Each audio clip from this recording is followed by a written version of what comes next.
लोकसभा चुनाव 2024 का बिगुल बज गया है और सभी राजनीतिक दल चुनाव की तैयारियों में अभी से जुट गए। लेकिन इस बीच सवाल यह उठ रहा है कि 2024 में नरेंद्र मोदी के सामने कौन होगा। सवाल तो यह भी है कि क्या लोकसभा चुनाव से पहले सरकार के खिलाफ अविश्वास प्रस्ताव लाकर विपक्ष ने कोई बड़ी गलती कर दी है।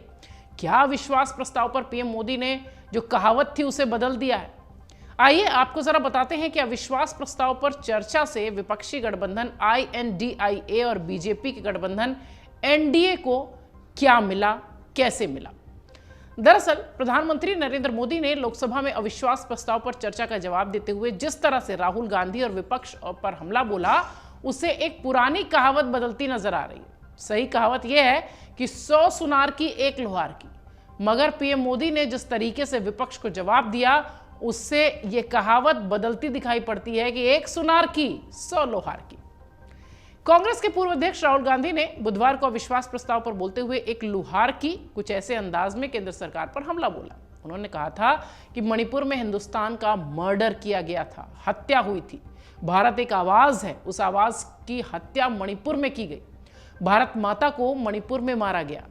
वहीं जब पीएम मोदी ने इस मुद्दे पर बोला तो उन्होंने एक सुनार की इस अंदाज में विपक्ष को करारा जवाब दिया।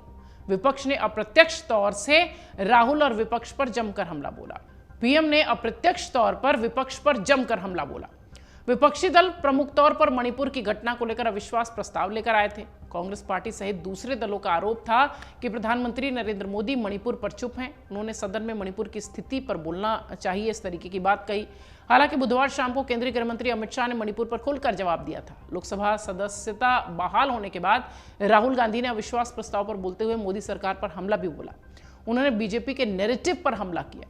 राहुल गांधी ने अपने भाषण में कहा था कि मणिपुर में हिंदुस्तान का मर्डर किया गया, भारत माता को मणिपुर में मारा गया। प्रधानमंत्री मणिपुर नहीं जा रहे। उन्होंने बीजेपी को भारत माता की हत्या के बयान पर घेरने की कोशिश की। इसके बाद बीजेपी की तरफ से राहुल गांधी की कड़ी आलोचना की गई।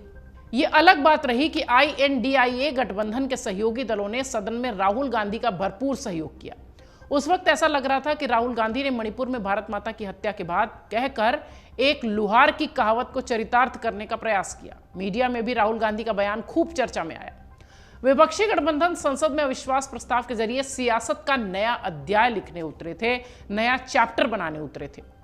3 दिन और करीब 20 घंटे तक चली चर्चा के बाद जब प्रधानमंत्री नरेंद्र मोदी जवाब देने आए तो 133 मिनट तक धुआंधार सियासी तीर चले। उन्होंने मणिपुर से शुरू सियासत की इस जंग के सियासी अध्याय में कई नए पन्ने जोड़ दिए। पीएम मोदी ने जब अविश्वास प्रस्ताव पर जवाब देना शुरू किया तो उन्होंने भी एक लुहार की 100 सुनार की कहावत को बदलने का प्रयास किया। पीएम मोदी ने विपक्षी दलों पर जमकर हमला बोलते हुए कहा कि विपक्ष का इरादा मणिपुर पर कुछ भी गंभीरता से सुनने का नहीं है। उनके पेट में पाप था, दर्द था, नतीजा वो अपने सिर फोड़ रहे थे। प्रधानमंत्री ने अविश्वास प्रस्ताव पर चर्चा का जवाब देते हुए यह भी कहा कि यह सरकार के प्रति अविश्वास कम, अपने गठबंधन के लिए विश्वास प्रस्ताव अधिक है। पीएम मोदी ने कहा कि विपक्ष की बारात में हर कोई दूल्हा बनना चाहता है। उन्होंने पश्चिम बंगाल से लेकर केरल तक विपक्षी दलों की आपसी सिर फुटौल का जिक्र करते हुए विपक्ष को जमकर घेरा।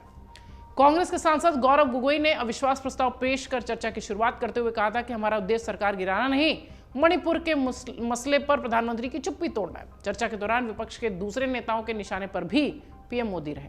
अब दावा यह किया जाता है कि विपक्ष की कोशिश थी कि मणिपुर के मुद्दे पर सरकार को घेरा जाए और संसद से मणिपुर को डबल इंजन की सरकार को फेल मॉडल के रूप में स्थापित किया जाए।